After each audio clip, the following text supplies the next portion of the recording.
Well, let's go ahead and get started. I really appreciate all of y'all joining today. So, one of the pieces of feedback that I've received from this effort is trying to kind of flip it a little bit and try and have more agent updates to kind of spark more conversation. So I'm really thankful for all of y'all joining today, and hopefully we can get some good updates from y'all and just kind of get a good sense of what's going on around the state from the boots in the field. So I'll kind of start. I have been traveling a lot this week. We're trying to replant beans that didn't come up, looking at problem fields of basically farmer fields that were planted early and have had some kind of odd issues pop up, honestly. And that's really been just because of those cold weeks that we had there. Um, and trying to finish up full season too. So it's been super busy. I think y'all are definitely feeling that, kind of trying to catch up from the wet spell that we had. But overall, we're getting a lot of progress, starting to get into wheat harvest. Joseph Oaks sent me a message. He's not able to join today, but he was saying that he's starting to cut plots up on the at the Warsaw station, and he's seeing that because they had a late planted wheat crop, they basically are not seeing the yields that they really wanted to see, but they're really starting to get those cut. So hopefully we'll start to transition into double crop beans here soon. So really that's kind of one of the big things. We're starting to see some diseases and things pop up too, which hopefully David Langston and maybe Doug Higgins can join us to give some updates from their front on that. But kind of some oddities in farmer fields from the weather we've been having. So that's what I've seen, but I'm really curious to hear what y'all have been dealing with and how things are going in your different regions of the state.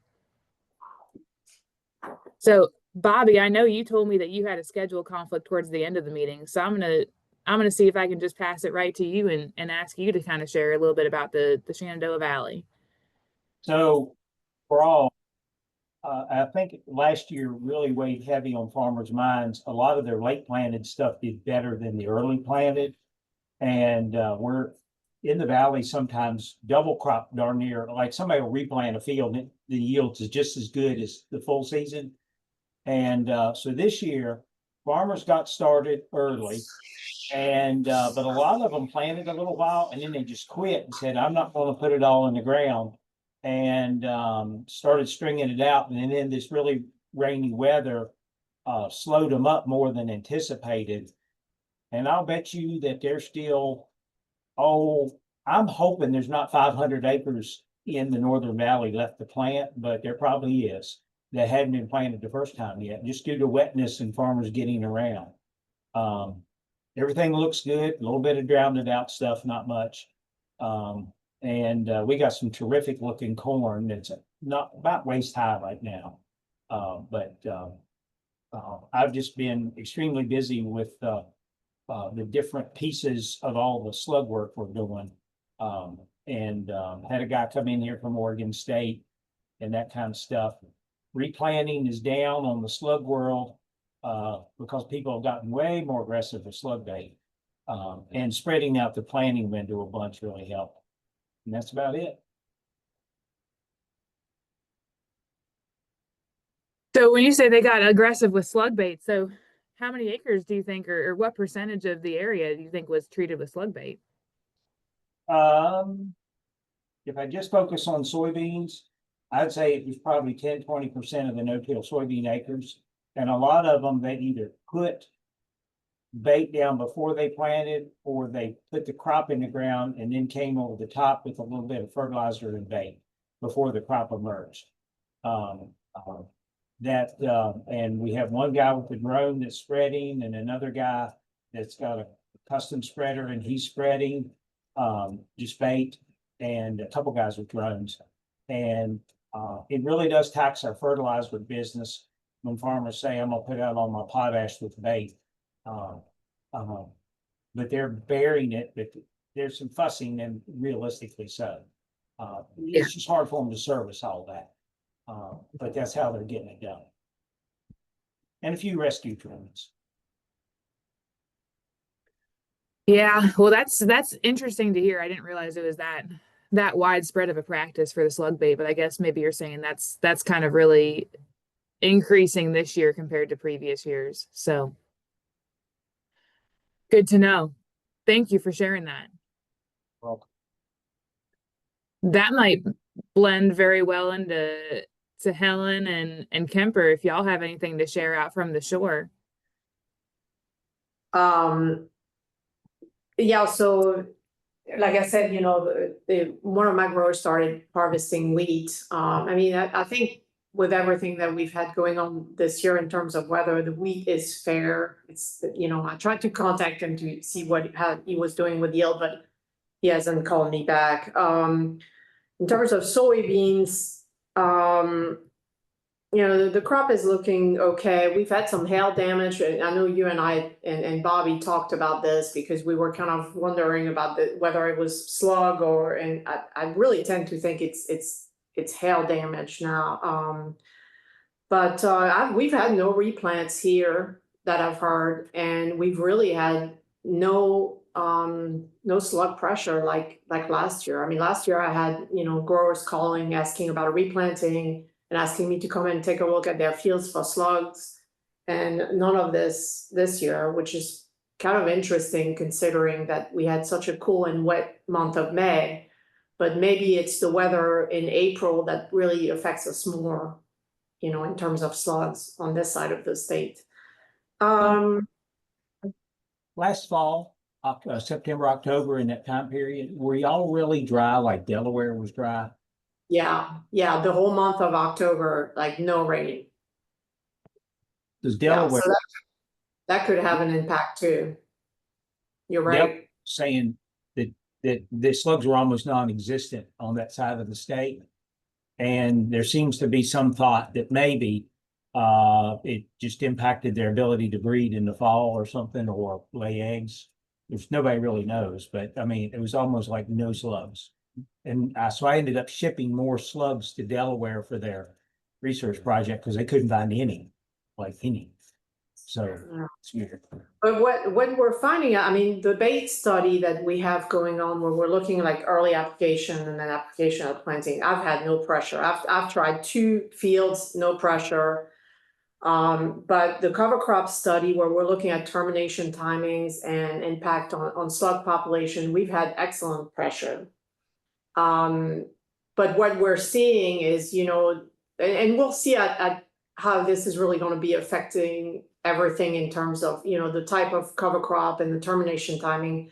What we're seeing is that in terms of damage, all the plants have recovered from slug damage regardless. Now, I guess it's the stand count that's going to be the telltale at the end, and the yield. What else we've got here? Well, I've mentioned we just planted the soybean variety trial, the on-farm extension soybean variety trial, because I do have some growers that were still planting full season beans this week. I know it's super late, but yeah. And yeah, I haven't called. I know we're not in reproductive stage for soybeans yet, but pheromone traps haven't caught a ton of corneal worm yet. I called like 29 for 7 days this week, which is something, but not anything to get alarmed at. I was gonna let Helen take the reins on this one, but I'll just wrap it up with just some general insect trends we're seeing on top of the corn earworm stuff. Seeing a few bean leaf beetles in some of our soybeans, but as you guys are mentioning, they're once they get past that cotyledon stage, they're pretty hardy, and oftentimes I think that threshold for defoliation is like 40%, which is pretty substantial before you get a yield loss. So they're pretty hardy in terms of defoliating pests.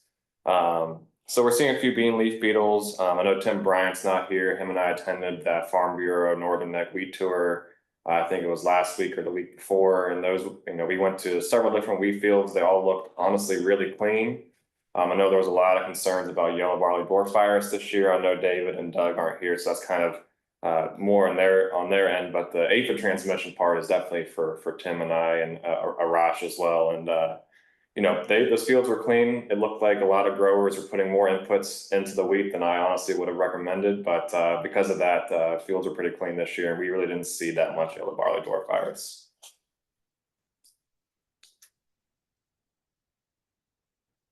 And I think from the conversation that we had with Doug, in terms of whatever, I had one grower that had barley yellow dwarf virus. You really didn't have that many aphids at the time in the spring, so the infection probably started. They need to be scouting their field for aphids, the ones that transmit the yellow barley dwarf. I have an issue with putting these words in order in the fall. So this is where really the disease is being transferred into the. They can transmit it in the fall and the spring, as probably all of y'all know, but we don't really recommend making applications for aphids in the spring because that's not going to limit yield. It's that fall infection that's really going to impact the yield down the road in the winter. And so I will say again, with the input side, a lot of growers were putting out pyrethroids this spring, and it probably wasn't, even though they're cheap, once you start seeing those growers reach about $350 of inputs an acre, you really start to wonder how much money they're actually making on wheat. If it was my guess, unfortunately, probably not very much, but they were still putting those pyrethroids out this spring, and we didn't see any aphids on the tour. Yeah, that's the big issue with wheat, right? Well, thanks, y'all. That's great to know, and I think that's really interesting that y'all kind of connected the dots between the dry fall last year and the low slug counts, at least on this side of the state, because I do think that is very important to consider when we're trying to predict problems that might pop up. And I know, Mike, you've still been dealing with some slugs. So what's happened in Dinwiddie? For full season, we're probably, as of today, we're somewhere in between 80 and 90%. Most of them searched out all their real sandy light land for the early beans with the wet weather. And now they're hitting the wet spots that they can get into and finish up their full season. Small grains, oats and rye, some started picking their cover crop seeds, so that those double crop fields will probably coming into play next week, probably a little further down the road with the rain they're calling for. The slugs, only about 15, 20 acres was bad enough to replant. Some saw damage. Some saw fields empty of plants and thought it was deer. But after we went back in with the shingles and showed them what was left, we did find there was a lot more slugs visible to be able to show them more of a scouting process. Even though we sent out alerts that we knew they were in the county, that shingle really does help, Bobby, to get these farmers that didn't really realize what was cut those plants or took them down. And you are right that the plants are more resilient than you think of with that slug damage. If it's a lot of little ones and they kind of scar up the cotyledons and maybe feed on the leaves a little bit, some of those fields I found 3 weeks ago now are looking really good, and there are still a few slugs there.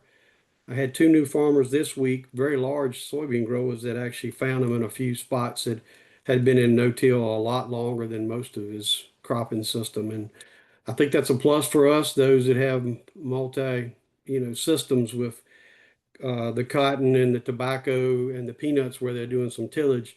They're not quite seeing any numbers, that we're talking about. We put shingles in a few of those fields and we'll find 1 or 2 little small ones, but not like what we've seen in the 10 and 15 year, no-till fields. We're finding a few more, higher numbers than in others.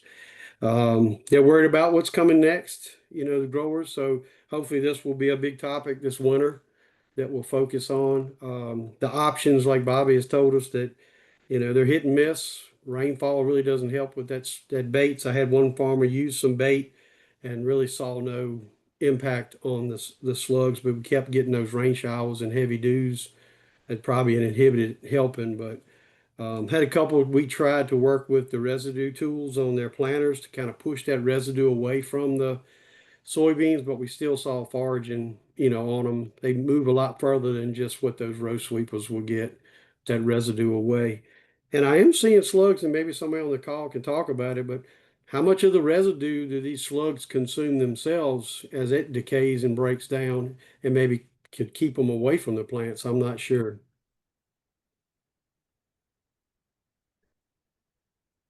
That's a great question. I'm gonna see if Bobby knows. I feel like he's the person to ask about the slugs. So I really don't know. Yeah, I'm sure they consume some, but I swear after that residue dries, I'm not sure how much of it they eat. Mhm. And the hardest thing about soybeans is that if you have slugs, they kill them as they come out of the ground, or they kill them in the ground. And so if somebody goes out there and sees a bunch of feeding and puts down bait, it's sometimes like daggone, after they get up, a few days after they're out of the ground, they get hard. The stem gets hard, and then the amount of damage they do goes down pretty big time. But it's all about timing. If I'm in the valley, if it's May 1, I might catch a 5-day cool snap, and the slugs will just kill them, even when they're out of the ground. But this time of year, the beans tend to grow fast enough, they'll grow away from them. But during that emergence stage, they still kill them. So I had my first planting green this year. That was cool. And I documented slugs in the field with shingles, and like, there's slugs here, and I could find zero damage on the beans. I mean, it was almost like zero. And that was very cool. I don't know what them slugs were eating. I guess they were eating the green forage. I've never had seen that before. So this is the first for me. That's all I know. Yeah, one of my large seed producers saw the same thing because he plants a lot of green. And the picture behind me is some of his fields of just pure vetch. And we actually found slugs in the vetch, but they weren't on the beans as they came up. They were in the field. So they had a lot of, I guess, other material to feed on other than the seeds as they emerged. So Penn State writes about planting green, and some farmers up there do. And I've scouted bunches of fields, and I'll find green swipes in the field, got missed with the sprayer, slug damage just as bad. So I've really been slow to jump on that bandwagon. Mm-hmm. But it's one of these things. It's like, by golly, we may need to do some work on that, because there may be something to that. I just ain't found the secret sauce yet. So, anyway. And this is what, last year when I worked with Bobby putting out shingles in some of the fields, so I had some cover crop. And as soon as the slugs hatched, they were hanging out all over the cover crop, or there was some annual bluegrass, they were hanging out on that too. So that's what kind of got in motion that we're doing this cover crop study here at the Eastern Shore EREC with Dr. Ryder and Dr. Haymaker, Camper, Carey, and we're looking at cereal, rye, wheat, oats, no cover, and different termination timings. It was March 15, 2 weeks before planting, at planting. Can't recall the fourth one, but anyway, yeah. So we gathered tons of data. And it's gonna be super exciting to, I mean, I can tell you that just from what we've done, like every week, regardless, we hadn't looked at the termination timing yet. The cereal rye had the highest count of slugs. So we're very excited to see what the results are gonna be in that. That's interesting that cereal rye is the offender here. So that's good information to know. So. All right, well, I might put Scott Ryder on the hot seat now, if you're ready to kind of share what's going on in Prince George.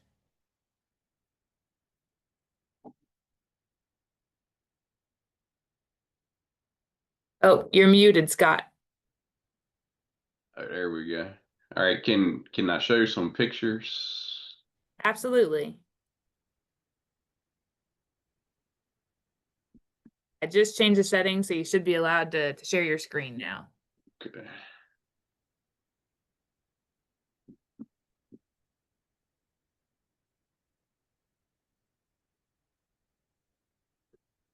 All right, so I just took some random pictures of what been looking at, I'm sure everybody's seen yellow corn, stunted corn, anywhere from 8 to 12 inches of rain in May. So growers are like, what can we do? Which disregard the little corn in the front, that's sweet corn planted late, and this field has drain tile under it. And it was side dressed with 90 pounds of nitrogen and 12 pounds of sulfur. So what do you tell a grower to do? Just nothing you can do, really at this point. So, corn, overall it's okay, but we've got a lot of pockets of this stunted corn and drowned corn. But we're well beyond being able to do anything about it. This was an interesting one on peanuts. I looked at this field with Elizabeth. You see that J-rooted one on the left. And we don't know how these peanuts got 3 inches deep, but they had the growers claim they planted them 2. You can see that one, and this was about the 1st of June. So 2 different growers, Prince George and Surrey, one grower, he replanted 48 bags of peanuts. You put 2 bags per acre, that's a whole lot of peanuts to replant. But that was common to find those J-rooted plants. They just, after the first 8 inches of rain, they just didn't know which way to go.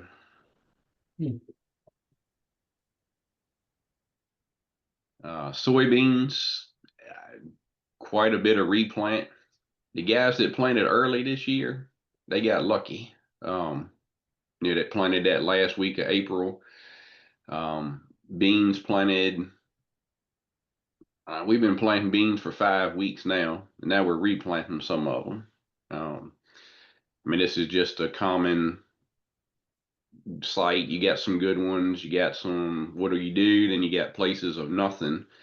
And these beans were popping good. Then we got another 3 inches of rain on them, and they just disappear. And you don't see stems, you don't see holes, can't find any seed. Not exactly. Some seedling disease took them out, but they looked a lot better 2.5 weeks ago than they did, last week. So. Yeah, Scott, one of the things I've been seeing is some disease popping up, and I guess the cool wet weather that we have was really conducive for fusarium root rot and seedling diseases. So that definitely took some patches of the field out in a couple of different parts of the state that I've seen. Yeah. So this is one that this same field just across the rows, and you just see how scattered they are. Like I said, thought it was going to be a lot better stand than it, about 2 weeks prior to it. But this is a new one. I don't know, my picture's kind of upside down. So these were some replanted beans with 100 pigeons on the field. So you can see as they pop the ground, they bite off the cotyledons, you call it. And it's, so anyway, you wouldn't think of a pigeon being a pest, but you get enough of them walking down the road and they'll break them off. This one here, is it goose or deer? That's the other 2 wildlife we've been battling. This particular one, we know it's deer. This is from last fall. So, why did I have all these green stems random across the field? And it was deer. The deer just randomly walked across the field and grazed them, and then they regrew. So at harvest, this was late October, you could find those trails and they all led back to the woods. So it does affect, just like a stink bug would setting that crop back. Deer can do that as well. I asked some growers, said deer couldn't possibly eat all those beans. Well, when there's deer tracks in the field, the deer did it. So, I mean, that's pretty straightforward. Also, I threw these two pictures in. Anybody that's getting a deer damage permit, you've got to submit up to 3 pictures. So I did it. DWR deemed these accessible or acceptable. One with the deer in the field and then some tracks and damage. But then what do you do with this case? And this is one of our fields. I went last night to shoot deer. There's 16 bucks out there. Now, where they were during hunting season, nobody knows. But what do you do when you got, I mean, that's like having 16 cows out there grazing that you can't do anything with. So I don't know. That's a question for the Department of Wildlife. What do you do with herds of bucks that you can't technically control? And then the last thing I was going to leave with is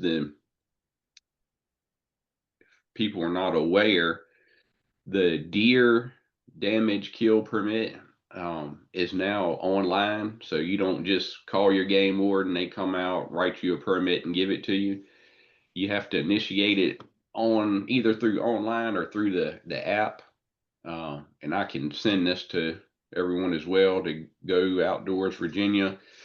It's not easy to find. So the game warden gave me some general directions. And then after another hour, I decided I need to write this down so that I can help my growers with it. And that's the process of getting it. It is quick. It says up to 7 days. Whoever approved ours, I mean, I got it back the same day. So I submitted it in the morning. After lunch, they had approved the permit and emailed it back to you. What you'll need up front is name, address, phone numbers, up to 3 pictures of the damage from the deer, names of the people that are going to shoot, and it asks for birthdays. So beside it is, you can put their name and then it asks for their birthday, because technically they're supposed to be 18 or older. But I can tell you it will take it if you don't put birthdays in. So property addresses, and then it'll ask for a landowner signature. This is what's got everybody in the uproar about having to go to the landowner and get a signature.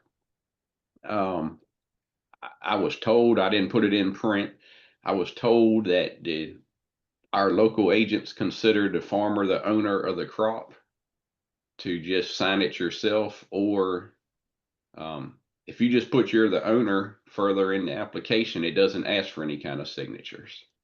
So, if you've got a good relationship with your owners, it's not a problem. But again, you don't necessarily have to get a landowner's signature to get the kill permit. And that's a real challenge for people that have absentee owners in New Jersey. That's hard to get those signatures. So like I said, if anybody needs those instructions, I'd be glad to send them to you. The other one is for the goose depredation permit. I mean, you can do the agricultural depredation order to kill adult and young geese. That's actually is issued by the Department of Game in Virginia, but it's approved by the USDA Animal Health Inspection Service, Wildlife Services. So it's a convoluted process, but again, you call them. I mean, usually within a day or two, they'll email you a permit. Not a problem. And then early in the season, you can do a nest and egg depredation, and that you just simply go online and fill out a application and conduct those activities. And then the last one I forgot to throw in there was grasshoppers. We've sprayed quite a bit of grasshoppers, especially soybeans. I mean, everything was so wet and growing so slow that any soybeans near grasslands and hay. I mean, we had a terrible grasshopper infestation in a few places. I had growers spray their hay for grasshoppers. It was so bad.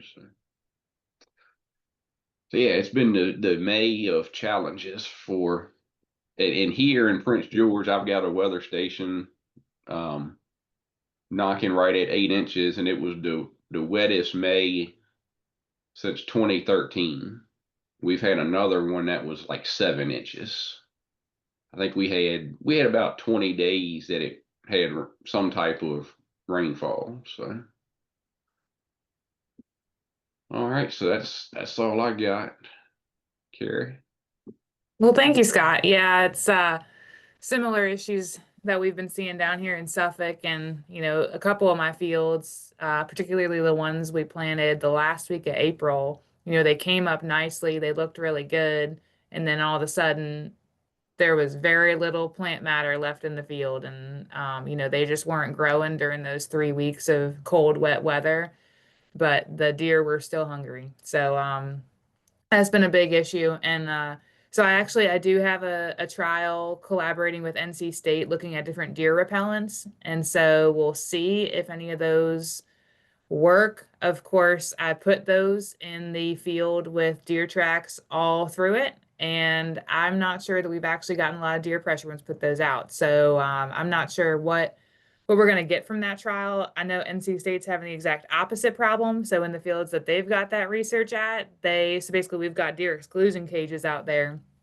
and they've got pictures where there's absolutely nothing except the soybeans in the cages. So it's going to be hard to tell between products themselves. So trying to evaluate some of those products that were getting sold, but I'm not sure how well our data is going to be able to answer that question, at least for the next year or so. But of course, in the other fields, we're getting plenty of deer pressure. So,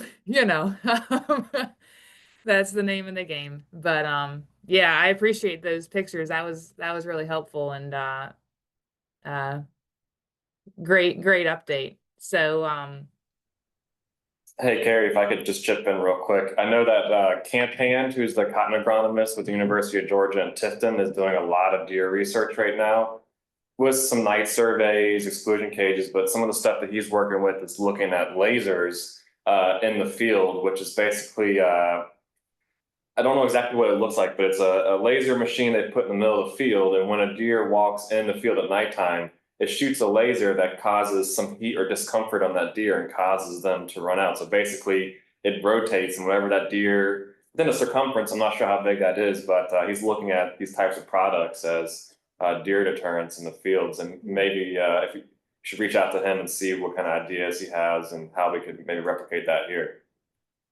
yeah, thanks, Kemper. I know. So Rachel Van is spearheading this research project, and she's got some robotic dogs that they're looking at in North Carolina, and all kinds of innovative ideas. I know she was talking with Camp Hand and some of the other key researchers with deer, and there's a lot of really innovative thoughts that I think this is one of those problems that we're going to have to think outside the box, because the big challenge is a lot of times, we've got heavy pressure in those isolated fields with wood lines. We've also got a lot of pressure near suburban areas, and so that's a whole different challenge to try and handle those and reduce that population in a way that the neighbors are gonna be fond of. Well, So I that shot my laser fair is creative.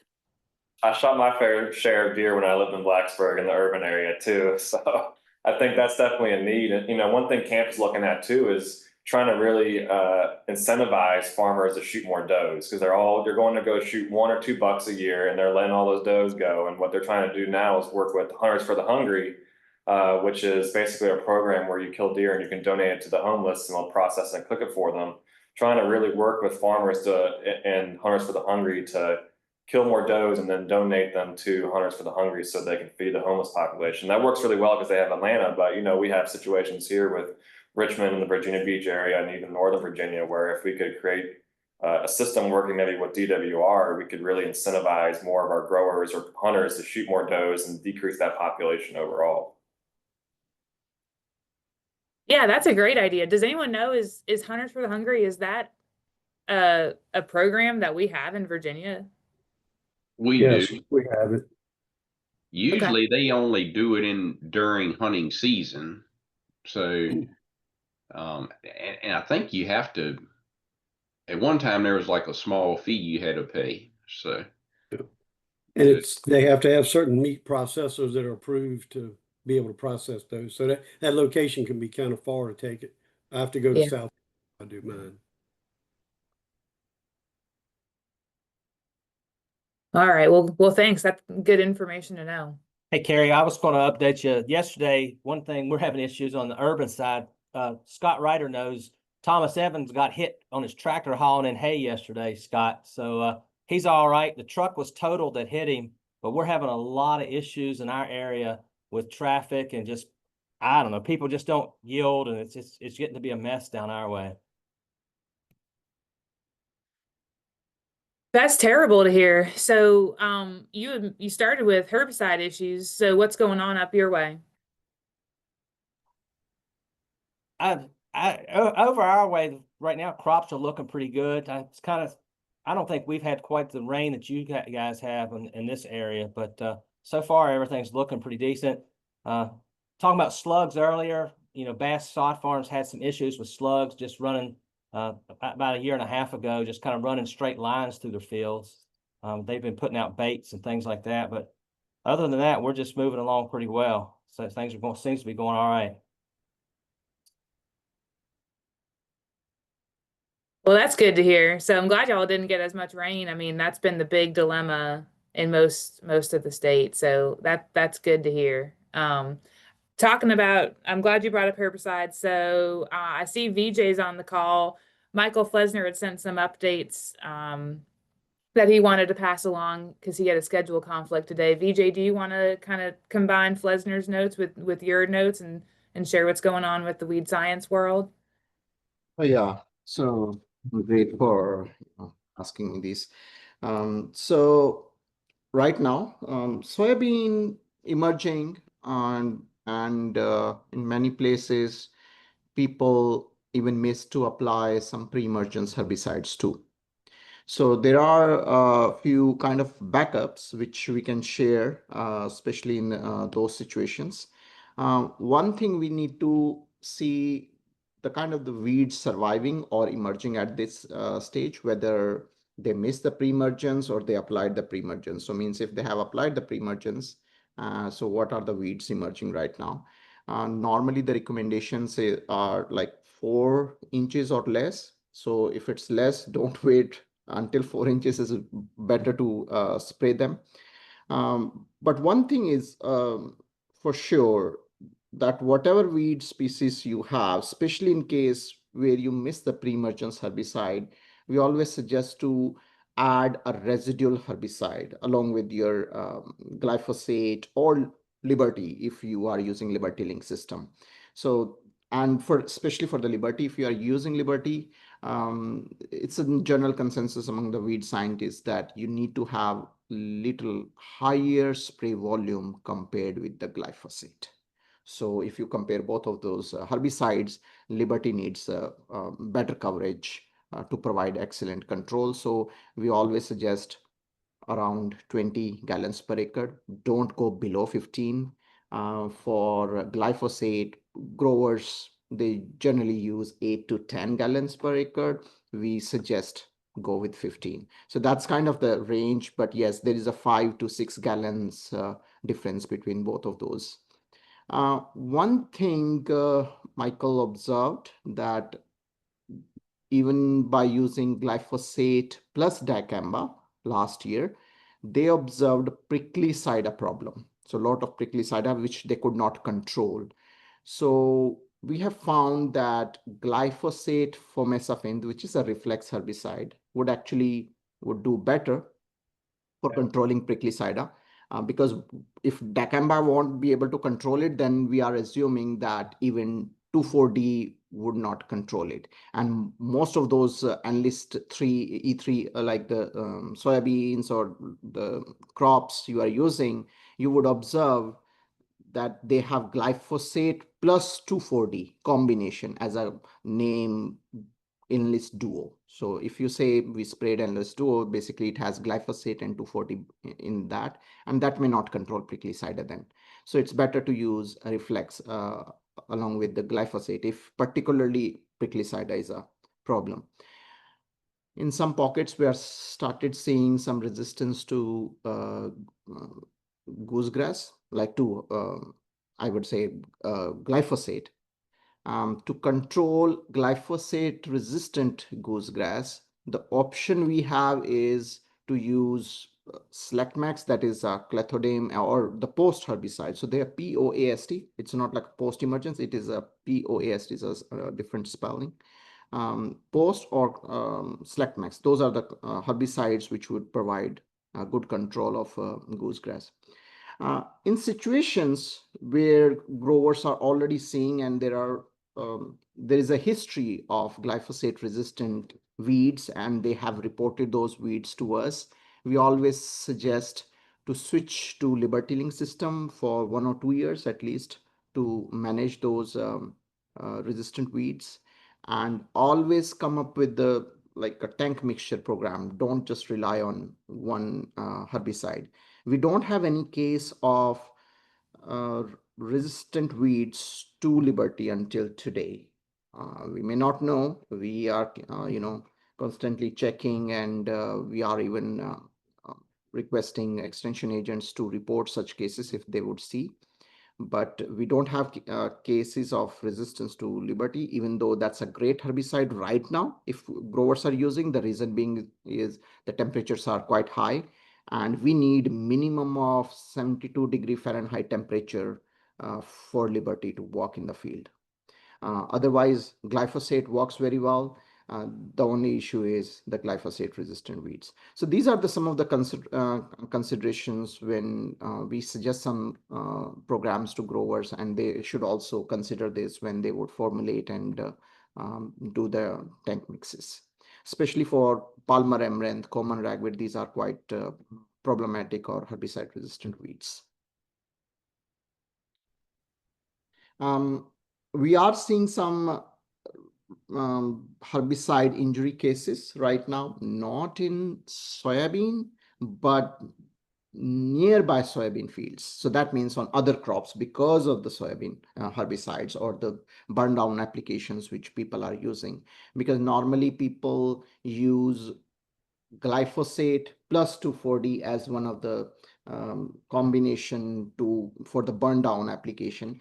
For soybean, we have to wait if we are applying 2,4-D for a longer period, but for corn, it's just like a 7 days. So people, they just use it, and then after a week or 10 days, they plant corn.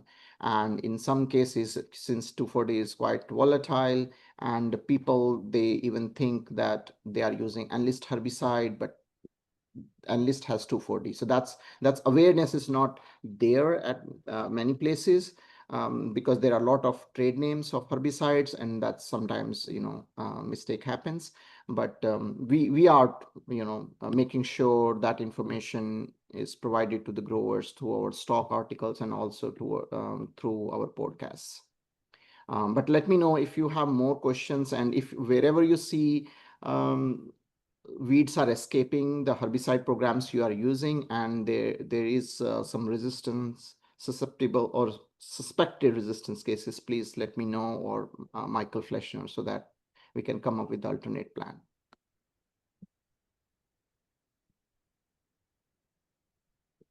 Thanks, VJ. All right. So, any other weed control issues that y'all are seeing popping up anywhere across the state?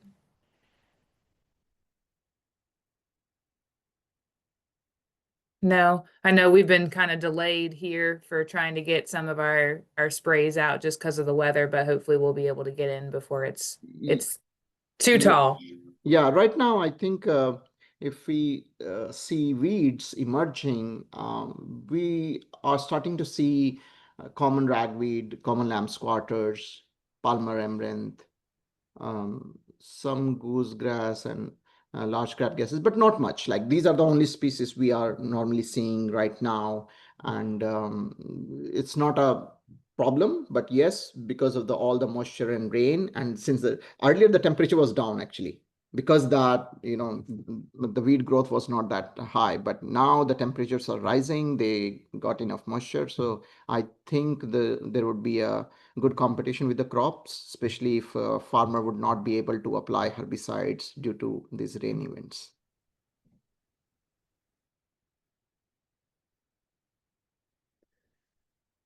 Yeah, thank you. I think the one other person that I had spoken to about potentially providing an update that's joined us from 4-H camp is Robbie. If you want to kind of give us an update from the Northern Neck for the last couple of minutes here that we've got together.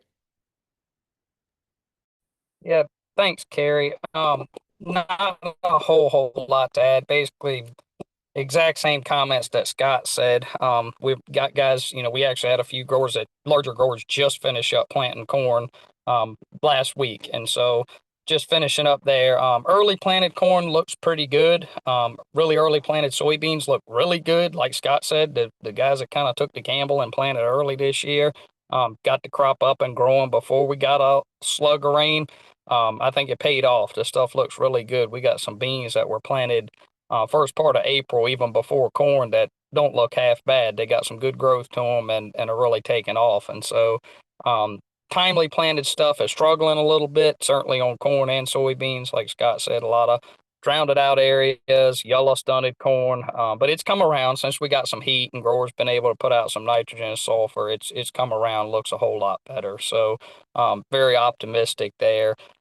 Still got a lot of full season beans going into ground. I talked to one grower day before yesterday, and he said they still were only about halfway there for their acreage for full season. And so, double crop will be going in as we speak. Barley harvest is pretty much done. Wheat harvest is certainly in full swing, which is a little bit odd. We're about a week to 10 days earlier than we typically are. Usually we don't start in our area until about the last week of June, like Bobby said, but this year the crop advanced a little bit quicker on us. And so um, definitely got a lot of wheat coming out the ground yesterday, today, trying to get ahead of the rain to protect the quality of that. Not a whole lot of insect issues. We've definitely had some slug damage in the real wet fields, higher organic matter fields with heavy cover crop. Not as bad as I have seen it before, which is a good thing.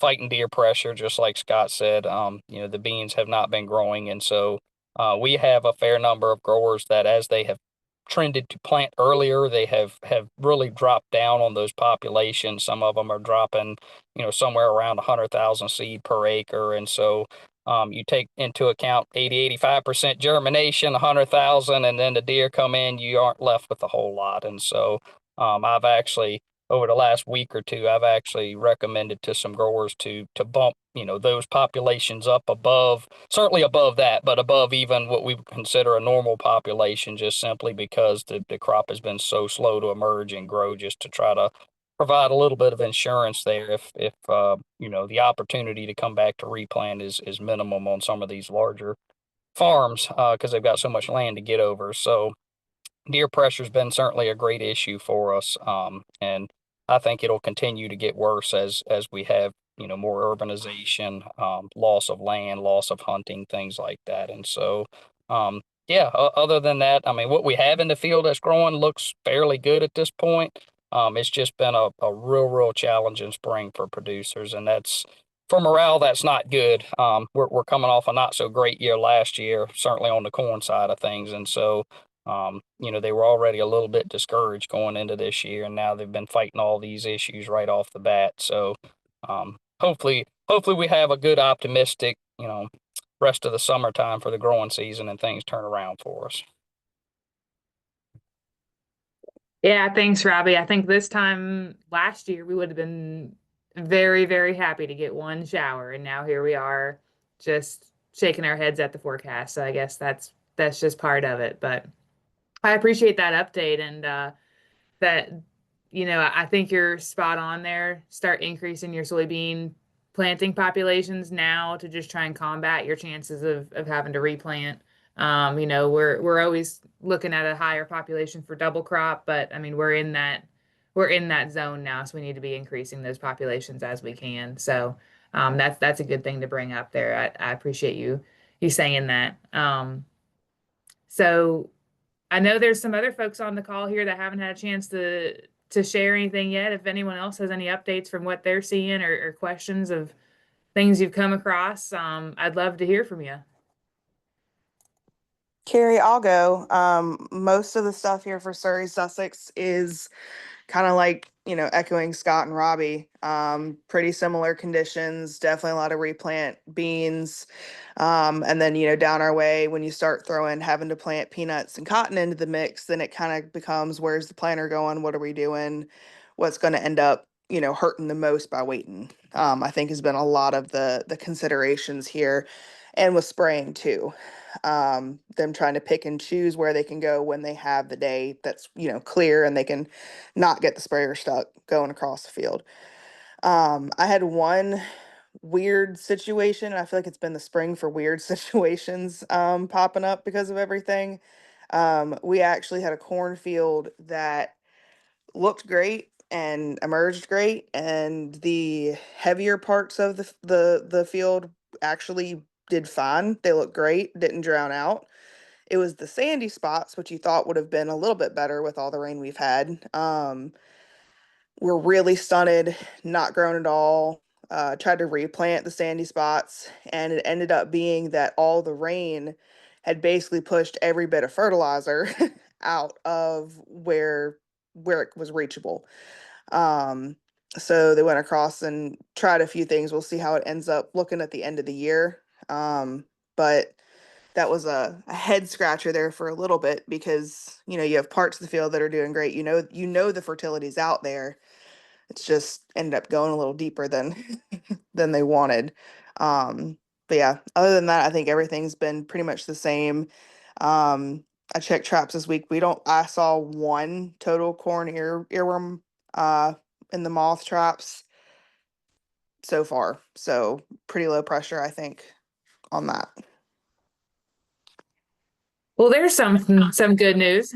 Yeah, one bit of good news this week was the fact that I only found one moth. So one moth and 2 traps. Well, we were waiting on you to bring some good news, so I appreciate it.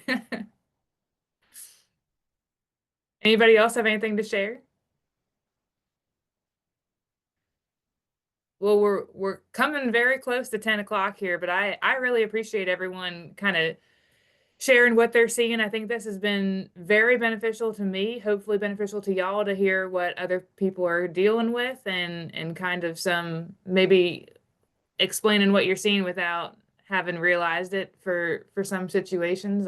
Definitely some major themes here about the weather and slugs and deer, and unfortunately not a lot of strong recommendations for that. But moving forward, I think we're in crunch time to get everything planted, like Elizabeth said. So really trying to figure out what is the highest priority, and then tackle that first for fields that we can get into. And Dr. Chappell shared a bad news picture in the chat about how much rain we're supposed to get from pretty much today through Sunday evening, and there's some pretty substantial rain coming our way. So difficult thing to keep in mind, knowing that we're already too wet to get in the field today, and we're not getting in the field for several more days after this storm runs through here. But I really appreciate all y'all joining today, and the conversation. This has been very beneficial, very helpful for me. So thank you all. Hopefully it's been good for you. And if there's any last questions or comments, feel free to. We can stay on longer than 10, but I'm going to try and respect your time if there's not.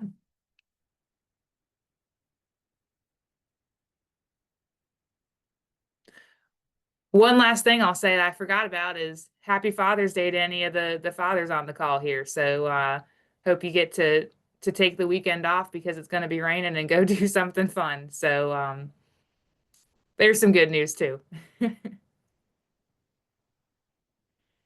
All right. Well, thank y'all so much, and have a great weekend, and feel free to reach out with any questions that might pop up.